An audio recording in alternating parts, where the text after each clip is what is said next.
we're looking to relocate from this site. Thank you. Councillor Ahmed. Firstly, I think, from a sporting point of view, this club's great for the Fylde, and it's starting to put us on the map in a big way. It's good. But my point is, retrospectively, we get sometimes accidental fences that have been built for a couple of feet, or a mistaken understanding of building a conservatory. Building a 40-metre long concrete huge terracing along the side of a pitch, which must have taken weeks to build accidentally, seems a bit rich, and there is a level of taking the mick here. And can our officers explain how they missed it and why this is coming in retrospectively? We didn't miss it because clearly it's here. It's a requirement of the ground regulations, and I think the club were placed in a position where if they didn't have this, they wouldn't be able to get a ground certificate, so they wouldn't be able to open the ground to visit. So they took the view that they would need to press on with this construction. I'm afraid that doesn't wash, because Blackpool were in exactly the same permission when they were promoted to the Premier League, that they didn't have a side ground, and then they weren't going to be allowed to play in the Premier League if they didn't have a temporary ground. And they managed to put up something temporary, not a massive concrete construction. It just seems as if they've gone ahead and done it and then come back and said, well, we're not going to knock it down. And again, it's this retrospective thing of how do we stop this happening? I mean, it must have taken weeks to build this. Mr. Evans. Chairman, just in regard to enforcement, etc. In regards to enforcement, there are many ways of dealing with enforcement matters, and one of the tools in the enforcement toolkit is a retrospective application, and that is what we have here before us today. It is not illegal to build without planning permission, although it is unlawful. And so we have a situation here whereby somebody has done something without planning permission, and they've done that at their own risk without the necessary consents in place. But they are now seeking to regularise that situation, and that's what we have to consider. It cannot be a material consideration, the fact that the application has been submitted retrospectively. And in fact, there's actually a section of the Act that allows for retrospective applications. And I appreciate what Councillor Ahmed is saying about you usually are considering minor breaches of extensions, etc. But that legislation relates and guidance relates to all development. So there are many examples of development across the country, some considerably bigger than this, which have been built without planning permission and then have had retrospective applications. In fact, I am aware of one company who specifically built a factory without planning permission on the grounds that they didn't believe in the system of requiring planning permission, and there was very little the local authority could do about it because it was on an industrial estate. So there are many examples of that, but in this situation the issues are, is that acceptable? You've heard the officer recommendation that it is acceptable. Irrespective of the reasoning why and the timing of this application, that element is not a material consideration. It's just its impact of this development in line with policies, and that's all we can really take into account, I'm afraid. Councillor Hoods. Thank you, Chairman.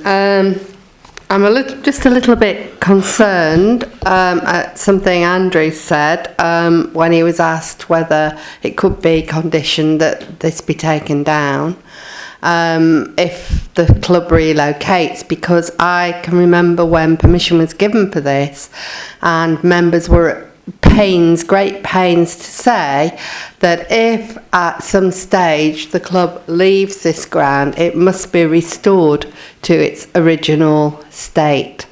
So I think that should be checked up on. And I also believe that if permission is granted for these today, that the same conditions should be put on, because we could find ourselves with 2 AFC filed facilities. And it is a little bit worrying what kind of use that site could be put to. But can I also ask a question, and it's about 500 supporters. Is that the extent of AFC Files support at the present time? Are we? Do we have that information? Chairman, I don't have the attendance figures to hand, but I recall from dealing with the Greenlands Farm scheme that Councillor Hold's not sat where I expected to be. I do recall.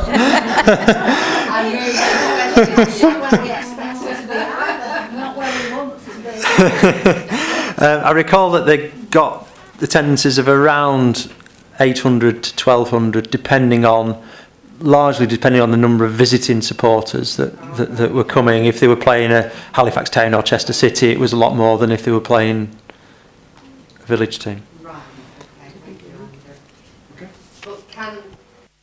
Can we check the original conditions? Because I can remember it was very clearly stated by members that if the use should cease, it returned to its original condition. That was very, very firmly said by members. Councillor Redcliffe.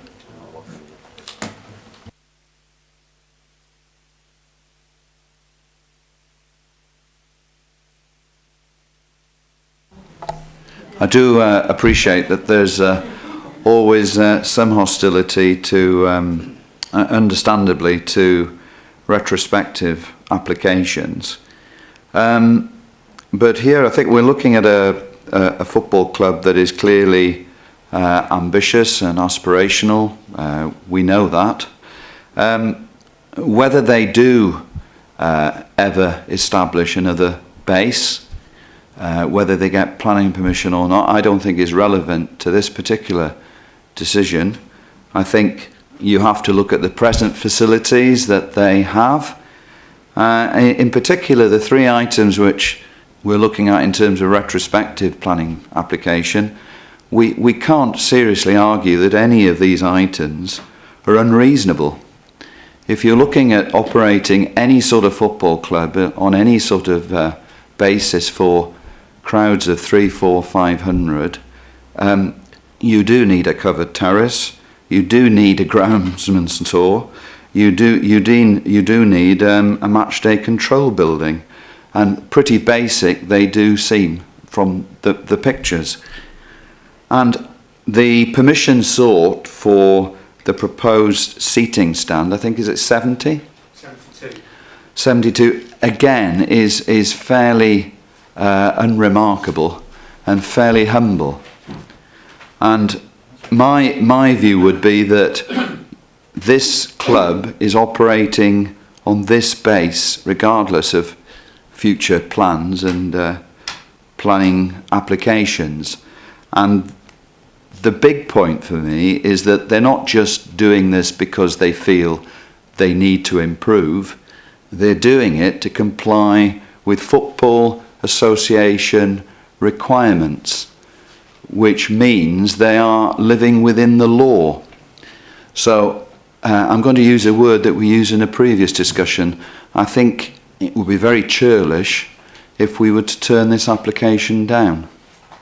Are you moving approval? I am. I'll second that. Councillor Collins.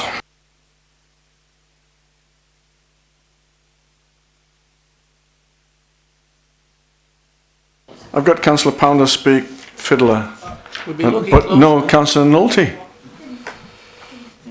Chairman, I don't know what I'm going to have to do. I'm going to have to. You need to stand up. I am standing down. I'm afraid neither of us saw you. My apologies. Well, you nodded at me. Mr. Chairman, seeing we've no members... Not did Councillor speak. Just move around the table. Yeah, well, it's not that, it's every time. Chairman, I don't actually have a problem with this. I did print off the, on the supporting documents, there is the national ground grading category C, and it does fit in with all this. My one concern is if they do move, which they may have to do to get bigger, the status of this land afterwards. And I worry that it will then become a brownfield site. Now, I want assurances that this could not be a brownfield site available for housing, etc. It's my understanding that that can only really...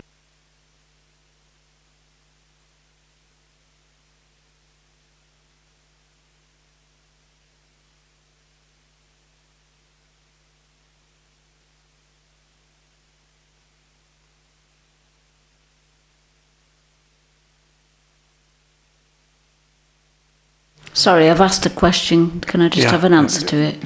Mr Evans, do you want to speak, or do you? Chairman, in terms of the brownfield nature of this site, that is a matter of fact and degree. So it's either brownfield or not. Nothing that you can impose in terms of a condition would change the status of the land. It's a description of the land. I think the most appropriate way of dealing with this is, as Mr Stell says, is that if there was an application for an alternative site, as part of the consideration of that alternative site, we would be in a situation whereby we would be asking what is going to happen to the existing site. So it may be that as part of those discussions we say that the existing site should be returned to agriculture. It may be that that element is put over to an alternative club use, for example. I don't know, hockey. I was going to say, I hesitated because apparently they prefer artificial pitches these days. However, rugby. So like I said, I think because the future is so much in the air about any alternative grounds. For example, we haven't had an application yet. Or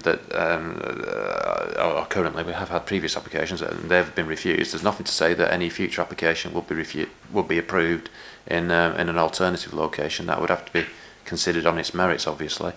So I think it will be almost implying that by putting a condition on this site that we are accepting that they will be relocating, perhaps. So I would say that it's safer to deal with this on its merits as it stands, and that as part of any alternative proposal we consider the implications of the redundancy of this particular site. Just one final recollection that's come back into my head since I last spoke about it. When I was dealing with the Greenlands farm and we talked about this, what would happen to this site, they don't own Kellermer Park. They just have it on a long lease. And there is a clause in the lease that requires it to be reinstated to agricultural at the termination. Standard, property type clause, but it's not a planning issue, but it's obviously something that runs alongside that. Thank you. That was the answer I wanted. Thank you. I think everyone else as well. I've got 4 more speakers. Is there anything? Yeah, right. Thank you. Anything? Right. Councillor Speaker, you had a question? Did you say? Yes, please. This covered terrace that's 60 metres in length and the height 4.2 metres. Has there been any landscaping, any trees planting, or to help screen it and disguise it a bit across the countryside? Or can we not ask for some trees to be planted? Would it be unreasonable? Because looking at that photograph, it looks like a great wall, doesn't it? A few trees would soften the landscape. I can't see anything in the report. I just wondered, could we not add it as a condition? Would that be unreasonable? Oh, and I didn't switch it on. We heard you, Councillor Speaker.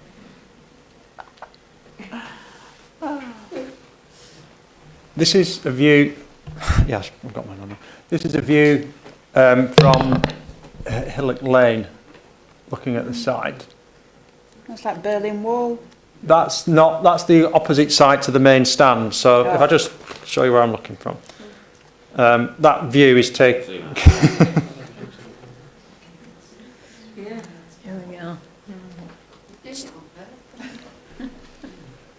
This is Hillock Lane coming up here. The stand's in this area here. So that photograph I'm about to show you more closely is looking across that way. Oh. So the Berlin Wall is down that side. Right, okay. Not much better with the hedging. It would look better with a bit of greenery. So the stand in question is behind this goal over here, and I'm sorry I can't make the thing stay in focus.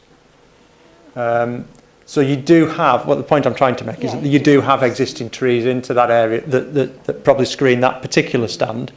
There might be other areas that would benefit from some landscaping, and that's probably something that we can suggest to them and potentially include as a condition as part of this scheme. Can I propose it's added as a condition? Councillor Redcliffe has proposed it. Are you happy with that? My only query with that is that they own the land behind it. Their ownership may well, or their lease of it may well just be up to that wall, so they don't necessarily have the ability to provide landscaping outside of their control. So what's the condition that you But suggest? I suspect, well, I think it's perhaps something that we would discuss with them and prior to issuing a decision notice. So again, we would have the recommendation according.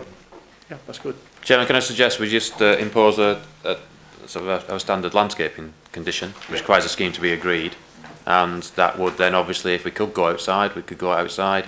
If it was trees planted on the inside of it, which softened it by coming over it, then we could deal with that. Okay.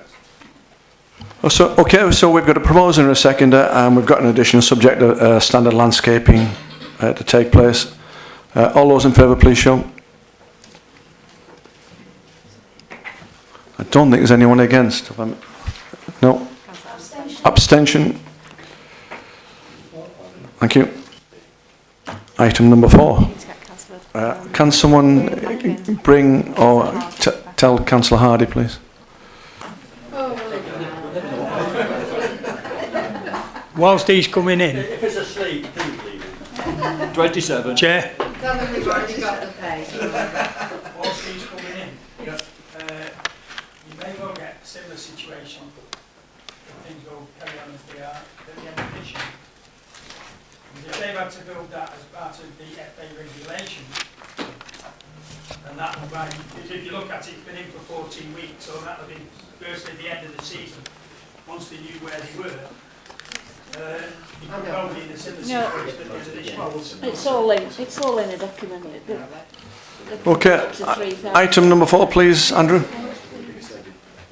Thank you. This application relates to Peel Hall Business Village on Peel Road.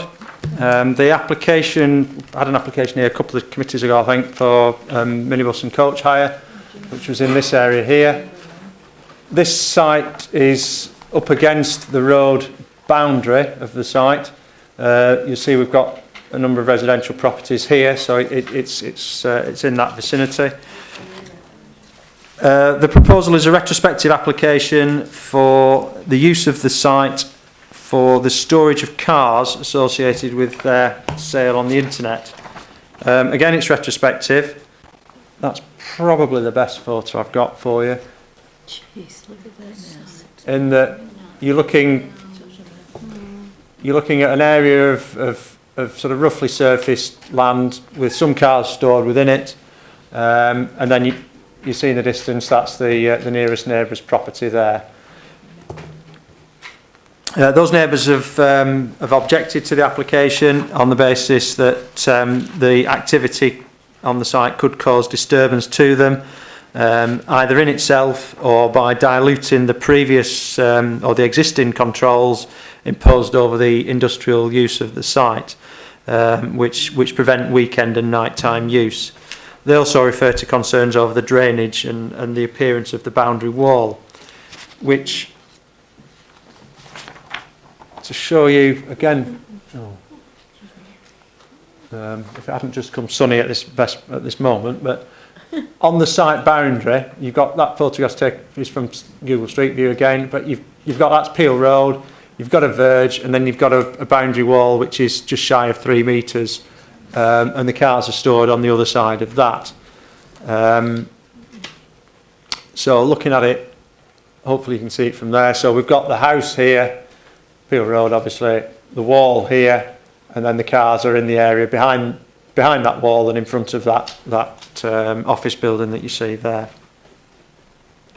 The visual impact is obviously a key concern, but with the with the cars being located in this position behind this wall, we feel that that mitigates any harm to the countryside sufficiently. The applicant has made efforts to. There was one part of the wall that was a little bit lower, so you see that he's planted a row of conifer trees which in hopefully a relatively short period will raise the gap fill in that gap, so you've got the same height. You see more distant picture. The cars are lower than the wall anyway, but with that extra screening, which is in direct line of sight between that property and the cars, feel that will address any visual impact that they could cause. The disturbance issue, the conditions do prevent nighttime use and weekend use. Storage of cars isn't something that's a noisy activity. Obviously there will be some vehicle movements, and it's considered appropriate to include a condition that restricts that to daytime use, albeit with car sales being a 7-day activity, it will be unreasonable to restrict it to prevent it happening 7 days a week. So you'll see that there is a condition that controls that on the agenda papers. In the background to all this, there has been a previous approval on appeal for car storage in this area. This council refused an application for car storage in this area here. Now that planning permission was never implemented. The council refused it, it was then allowed on appeal. The planning permission was never implemented, but it does set a bit of a sort of history to the acceptability of car storage in that area. The MPPF and the sort of greater weight to efforts to bring in economic benefits to rural areas have probably given more support to this scheme since that time, and the officer's view is one that we should be supporting this application. Anybody want to speak against? No, I don't want to speak at question. You got right. Okay. Question, Councillor Speak. Thank you, Chairman. Is this the minimum landscaping? If in the future it's going to be all used for car storage and employment land, can we not maximise wherever possible landscaping? I know they've planted a few conifers, but is there not scope for tree planting that's not just all conifers, because conifers... Yeah. Do you know what I mean? Yeah, I do take the point. I mean, this application obviously relates to the red edge on this site. Yeah. It is constrained. You've got the building at this side. You've got existing landscaping in this area here that's a good screen. You've got the wall down that side. There's just Harris fencing boundary to the rest of the site. Right. But that would need a further planning permission. Right, okay. Should that site be used for any storage. One thing that was raised at briefing was how we control the retention of this wall. Yeah. Given that the walls, because the works are behind the wall, it helps screen them and therefore makes them acceptable. There is an extra condition proposed on the late obs papers to secure the retention of that wall or its replacement should it be accidentally knocked down. Okay. So hopefully that will satisfy any concerns over that aspect. Okay. So I'll propose approval. Have I got a seconder, please? Yes. Councillor Ahmed, all those in favour, please show. Anyone against? Abstains? No. With the extra condition. Yeah, with the extra condition, of course. Item number 5, please. Item 5 relates to the Chain Lane development at Staining. Now, this is the part of the site that's currently under construction by Jones Homes. And it's you'll see it's the area on the red edge here, which it's adjacent to existing properties at Elizabeth Close. So for those of us who went on the site visit for the phase 2 scheme, this is the plough-in car park where we parked. The entrance to the site is here. The access road comes through, and then we drove up to the compound, which is in this area, and then the phase 2 development is that rectangular area there. Recall that was supported by committee, and the legal agreement is just being finalised at the moment. So this proposal relates to a replanning of a small part of the phase 1, which granted permission for 28 dwellings. So that's the existing approval, which shows 4 4-bedroom detached properties. The proposal in front of us is to change that to 6 3-bedroom properties, 2 detached and 4 semis. So they're not quite the same scale. So instead of having 4 detached, we've got a pair of semis and a detached facing each other across this cul-de-sac. The County Council have raised no objections to it. They feel that the access and the capacity will not be impacted by the additional 2 dwellings. There have been no neighbour comments, but the Parish Council have raised objection for the reasons as quoted in the report, referring to further increase in the scale of residential development on the site, impact on the highways, impact on drainage, and an impact on services available to support the residential population.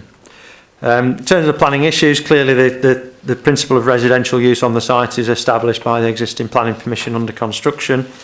The neighbour relationships are not altered from the previous approval. If I can ask you to look at this plan, the black line is the current proposal. So this outline is the current houses. The grey line underneath it, the shaded area, is the previous permission. So you can see that the properties are in generally the same location. They respect the same separation from the neighbouring off-site neighbours. They respect the same separation to the on-site neighbours, and all they're doing is moving where the gaps are between them. So this plan's been produced to try and indicate and help understand the comparison in sort of footprint for drainage terms and in terms of relationship between properties, and feel that it demonstrates that the neighbouring relationships are the same, therefore they're acceptable. The impermeable areas of the site are also the same, to within I think it's 508 or 509 square metres, so there's next to nothing different in terms of impermeable areas for surface water runoff. The scheme provides appropriate parking arrangements, and therefore we feel that the scheme is acceptable in principle. You'll see that the recommendation is for delegating the decision to officers. The original existing planning permission for 28 is required to provide 30% affordable dwellings. That comes to 30% of 28 is 8. This increases the number from 28 to 30. 30% of 30 is 9. So there is a requirement for them to provide an additional affordable dwelling. There's a legal agreement that's being progressed to resolve that and to secure the payment of a financial contribution of £50,000 to allow the council to deliver affordable housing in the borough, and that's almost ready for completion, I believe. So once that is completed, we recommend that planning permission be granted. Jen. Now, have you got the words right? It's subject to delegated powers. I understood it's subject to approval of the 106 being signed. Yes. Not subject to delegated powers. Sorry, the decision is delegated to officers to approve, subject to the 106 being signed, yeah. Councillor Pounder, as local ward councillor. The situation really, which we haven't got a lot of influence in over. I just have a concern that this is the wedge which will come in most applications that we get and have had, where all of a sudden they apply for one amount and then they juggle it about to give themselves more. This is 2 at this moment in time on the original 28. There's another 42 to come afterwards. And at the time when we was in negotiation with Jones Homes or Newfield Construction, whichever name they want to use, we said to them that the type of houses they wanted to build weren't the right type. They're now coming round to our way of thinking, and this is why there are some amendments. What concerns me is that there is a application in that's been passed for 42 others. Now, if they take it on that basis, that now it was originally 70 houses. By the time we're finished, it'll be nearer 80 houses. Now, it doesn't sound a lot when it's 10, but when you think of the pressure it puts on a school that is already oversubscribed, when it puts there is no facilities in the area other than one shop. You can say if there's another 10 houses, there will be another 20 cars. So all those things in turn are items that are of concern to the residents. Where do we draw the line? Because if these developers constantly are putting in amendments to the original plans that we passed, they never put them in for less. That's the interesting thing. They never put them in for any less than what they originally was. They always put them in for more. What? They did it. Carry on, Councillor Pounder. And just that's just the general concern, and it's very strongly the concern of the council, parish council. Councillor Ahmed.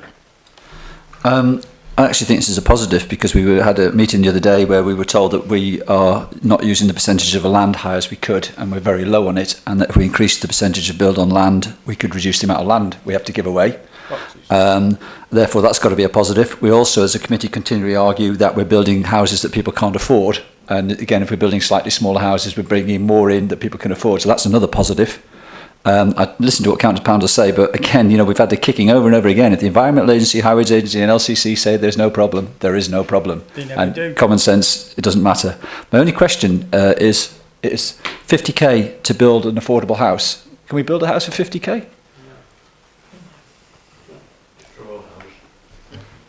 Chairman, yeah, the sum isn't the cost for building a house. It's the sum that's required to deliver that using other funding available to the council and their affordable housing providers for doing that.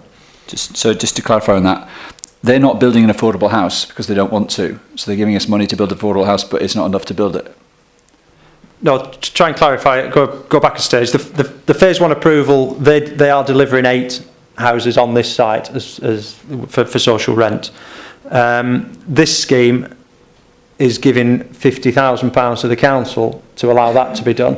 That's not because they can't build that property on the site. It's just that we felt that it was more appropriate in this case, just for an additional property, for them to give us, the council, that money for us to use with other schemes elsewhere. To use with other monies to deliver schemes in the area. So it's not.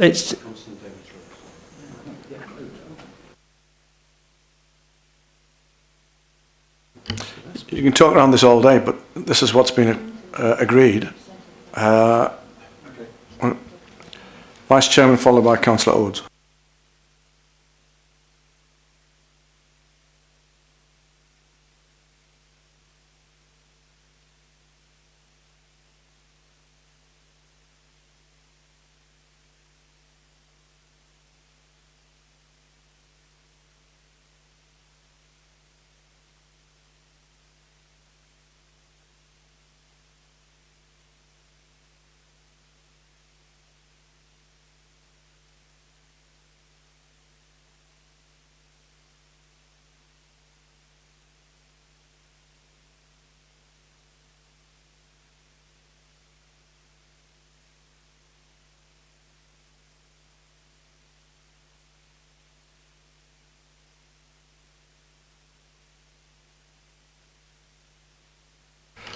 Have a think about it. Councillor Odes. Well, Councillor Pounder made the point about developers coming back for more housing, and I'm afraid it's a very common thing. And I remember the first time I saw it, and it was many years ago at Southlands in Kirkham, when the developer came forward with a huge estate which was not backed by the committee at the time, so he just put it in piecemeal and ended up with more houses than he'd originally applied for. So it's quite a common thing, but I do share Councillor Pounder's concerns, because when we looked at the last application in Steyning, you'll remember we had a lot of people here and they were very concerned about the school, about the drainage, and I think they do have a point on the points they were making. And I believe that the County Council has now admitted that it made mistakes on the school places with the Mowbray Lane and the Kirkham Triangle site. So there are concerns about education, there are concerns about drainage, and more housing isn't going to improve that, it's going to worsen it. Now, I know that doesn't allow us to refuse this today, and I'm not for 1 minute suggesting that we should, but I do think that these are material considerations and they are things that we should be addressing, because it's going to make problems even worse for Steyning, and they do have a lot of problems with drainage and lack of school places, and it's all very well us shrugging our shoulders, but where do the children go to school? And that is a very real problem, but it won't be our problem, it'll be the problem of the people who live in Steyning. Yeah, Mr Evans. Thank you, Chairman. Just to clarify, in terms of material considerations in determining planning applications, the fact that there's a previous permission, and this is an alternative scheme, is not a material consideration. The fact that this scheme will potentially alter the impacts on the surrounding area, that is a material consideration. So the additional 2 dwellings. In balancing those things up, what you have to do is look at things, for example, about the number of bedrooms. So the previous application was for 4 4-bedroom properties. This is for 6 3-bedroom properties. So again, the impact on local schools could be fairly similar in terms of the total number of bedrooms. So those are the types of things that we take into account. Yes, it does change it. We take into account those changed impacts and come to a recommendation. I say just because it is different is not a reason to refuse it.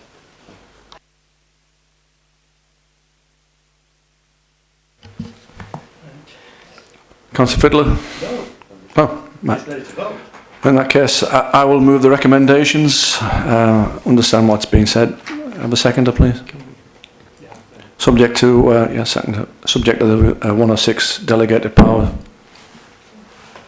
Anything else you want to say? No. Okay. All those in favour, please show.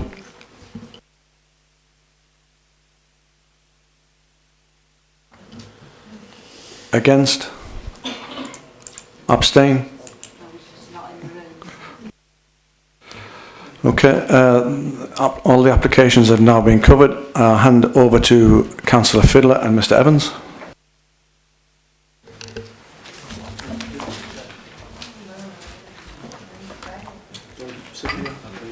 No, I don't think so.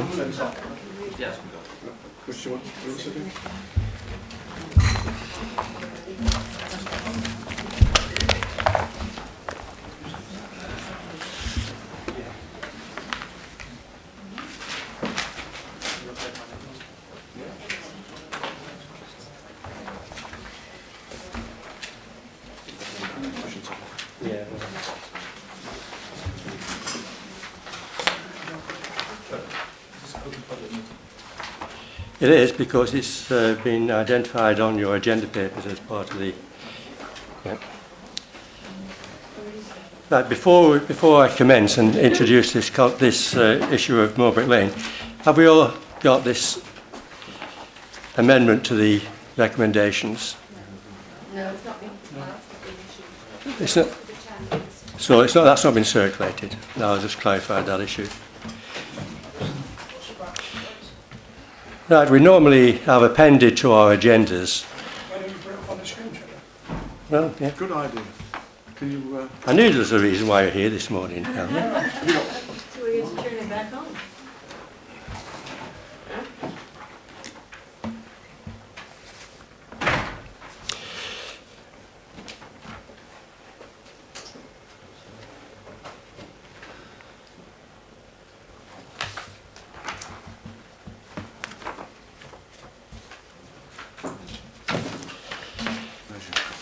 Yeah, thank you.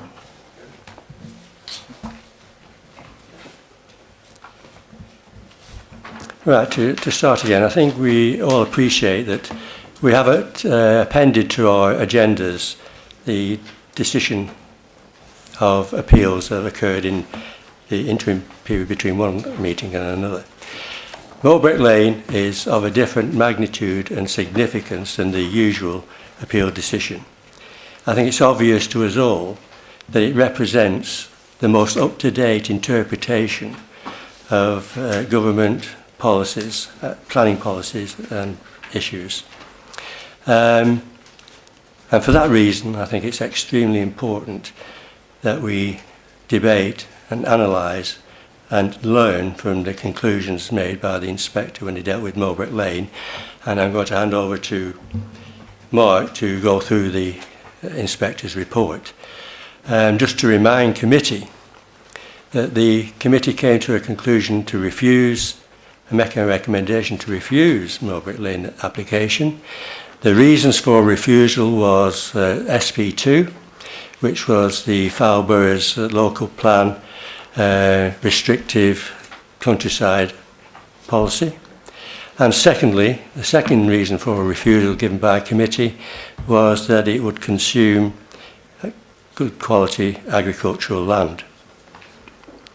When in front of the appeal inspector, he concluded that the reasons for refusal were unreasonable, and in his conclusions he deemed them as irresponsible, and that irresponsibility led to a award of costs against this authority. And I think you're all aware the magnitude of that cost implication is around £103,000, but our officers are scrutinising that to try and reduce the overall cost. But in terms of the fact, well, when we consider costs of that magnitude, based on the fact that reasons for refusal were deemed to have been unreasonable and indeed irresponsible, I think we can all conclude that we've got to take steps to try and minimise such damage on Foulborough as a whole. And the reasons for the recommendations that are before you at the conclusion, at the beginning of this Mowbray Lane debate, are listed on page what, Peter? Page 47. So if you can just turn to the 47. I think it's obvious when you look at the first two recommendations, and I'll just give you time to read them.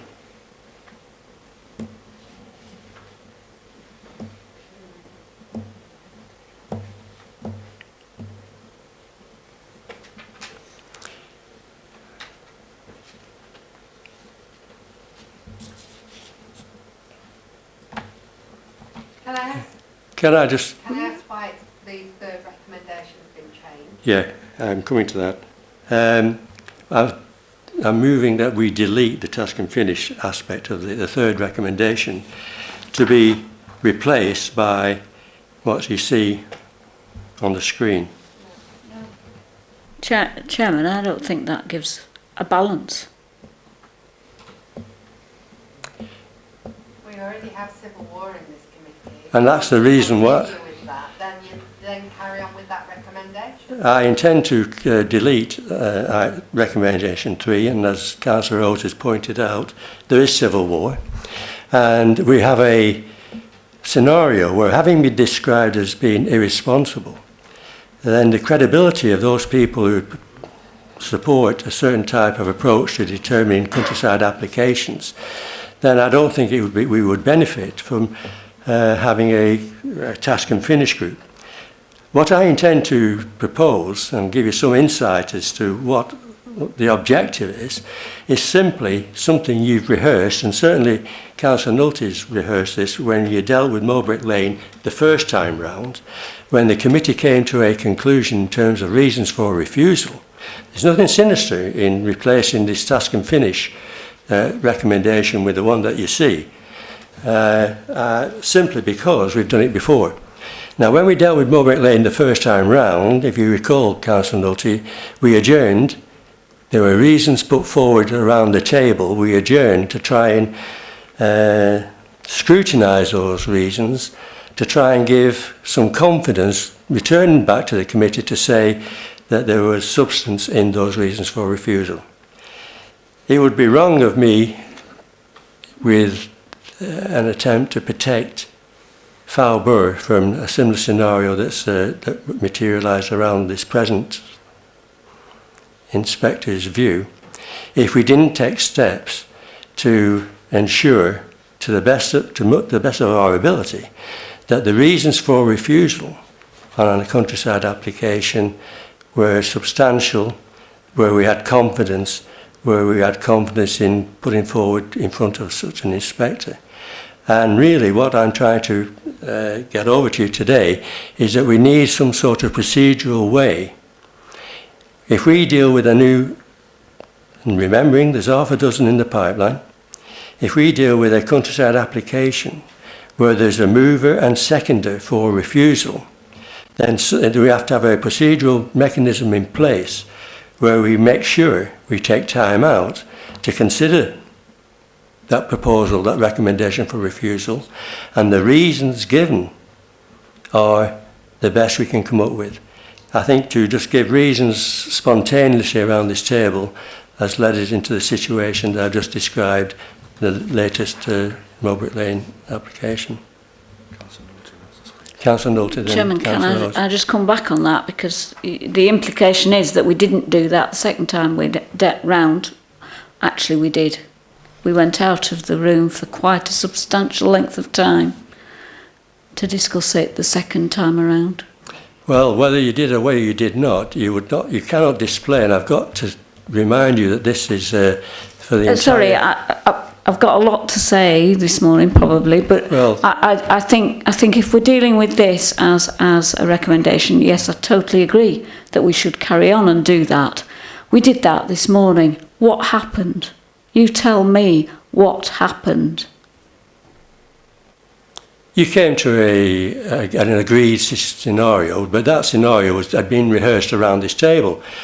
Look, I cannot... No, but Chairman, what actually happened was that the proposer and seconder got very little say in what was going on. In fact, we couldn't get a word in edgeways, and I'm sure everybody else will agree there. Now, if we're going to do it, and I agree that we should do that, we should rehearse everything that we do, and we should have advice from officers. And I do mean proper advice from officers. But I think it's got to be limited to a number of people that are doing it. And I think this morning was a classic case where there were, well, it was a decision by a camel, wasn't it? And I think a horse designed by a committee. It turned out all right in the end, but we were in danger of it being taken over in all sorts of directions. And I think you've got to have a balanced view on these things. Councillor Knowlton, what I'm trying to is far simpler than what you're alluding to.